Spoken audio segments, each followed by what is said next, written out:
My name is Franka, and I live with my husband. Things are really difficult for us.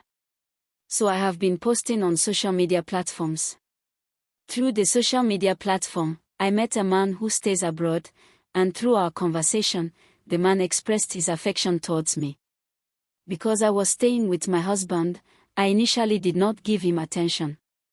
Because things were difficult for me and how things were going, I decided to share my contact information with the man upon request, and the man was constantly sending me money even when I had not asked him to do so.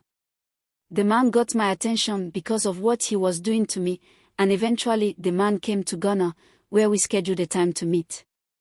We had a sexual encounter when I met him, and since I was married, I didn't inform my husband.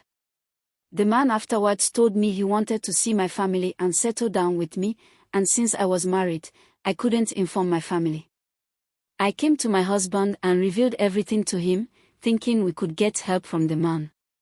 So I introduced my husband to my newfound lover as my brother, and the man told me he would help my brother, who is my husband, travel abroad. The man asked my husband to get an additional 9 people to take them abroad, and since I introduced my husband as my brother, the man told him he would pay nothing, but the rest would pay $5,000 for the process. So my husband informed his friends about the deal, in which he got 9 people who each paid $5,000 to the man to work on it. My husband gave the money to the man, and he bolted with the money. Since then, I haven't heard from the man again. When I call, he doesn't answer and does not return my text. Because of this, my husband had a problem with his friends, which eventually led to his arrest. Things were really difficult for us, and there was no hope. I went to my pastor and reported the case to him to help me out, and the shocking news was that my pastor asked that he sleep with me before he helped me. The interviewer: who? Your pastor. Franka: yes, please. The interviewer: your pastor. Franka: yes, please. The interviewer: your pastor said he will sleep with you before helping you. Franka: yes, please. The interviewer: were you in a relationship before? Franka: I had nothing to do with him. Because I felt shy around him and how difficult things were going, I had to sleep with him. The interviewer: all this while, your husband was still in police custody. Franka: yes, please. After my pastor slept with me, he gave me only 500 cedis, and I got angry and asked him if that was the arrangement we made. So why the 500 cedis? He told me that was all he could afford to do to help me. So I left there angry and stopped going to church at once after the sex. So I was going through social media and saw some ladies posting money and having fans. The group is called the Sisterhood. So I joined the ladies and told them all my problems. The leader told me if I was interested, I should meet her for discussion, which I agreed to and met with her in East Legon to lead me to a place and get me registered. I agreed and met her in the car. Sincerely, I knew we entered in a car, but how I got to where the registration center is still a mystery to me. I can't direct you to the place. We entered a house, got to one of the rooms, and met a man. The man asked me how many kids I have, to which I answered only one. The man then asked me to bring the school uniform of my child, which got me asking myself. I then asked him what he needed my child's school uniform for and what he planned to do with it. The man told me he isn't going to do anything harmful to the child, but he wants to take some money from what my child will make in the future for me so I can settle my debt with it. I believed him, went home, and came back with the school uniform. The man performed all the rituals on the uniform and handed it over to me with instructions on what I should do with it at night. When my child slept at midnight, I took the uniform, placed it on the child, and started incantations as instructed by the man. The man told me I would see results the following day. The day broke, and I saw nothing, which made me forget about it. This brought some sickness to my child. When he sleeps, it is as if someone is chasing him, and he is always scared. I got worried and took him to the hospital, where he was admitted.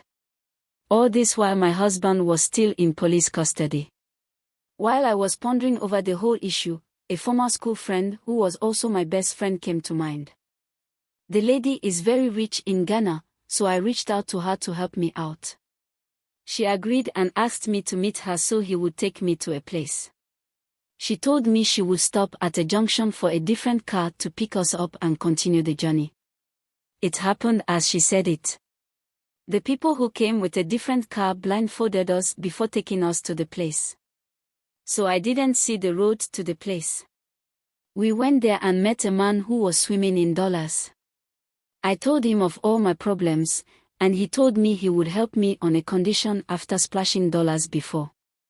The condition was that I would have to sleep with his dogs before he would help me with $5,000 for each encounter. I got angry and stepped out of the room. When I left the room, I met some ladies who were very rich in the country and headed to the room where I came from.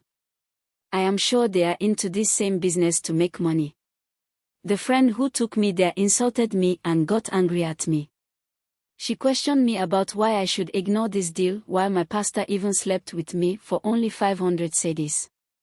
Out of pain and anger, I went back to the room and agreed to the deal to sleep with the dogs.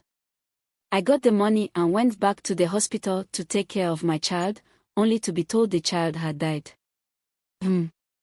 It was so painful for me. I went to the police station to get my husband out of prison and solved all the problems. Now the money is finished, and my husband is also not working. So I went back to my business of sleeping with the dogs to secure more money. I give all the money to my husband whenever I return, so he can start a business with it and get us a treasury bill for us and our future. I don't know what he does with the money, he never used it for any purpose. He never built stores, nor did he pay the treasury bills. I have gotten sick from my romance with the dogs, and my husband has left me. I am back to square one now. My husband is not living with me anymore, and he has divorced me because of the sickness. The interviewer asked, "Did you inform your husband of sleeping with dogs for the money you have given him?" Franka: "No, I didn't tell him." The interviewer: "Did he ask you where you were getting all the money from?" Franka: "I told him it was my friend who was helping me out. I never explained to him the source of my money." The interviewer: "At the junction where they blindfolded you, did they do the same to the friend who took you there?" Franka: "Yes, please." The interviewer: "This is the third lady who is confessing to sleeping with dogs." I didn't want to record their story at first because I felt it was weird for dogs to be sleeping with some women in Ghana. But after investigations and things I have heard, I decided to record this. The lady is sick, very sick. The interviewer: "I know it is difficult to ask, but please allow me to ask, and I want an answer. How did the dog sleep with you?" Franka: "You will bend down like a dog, and the dog will be hitting you from the back."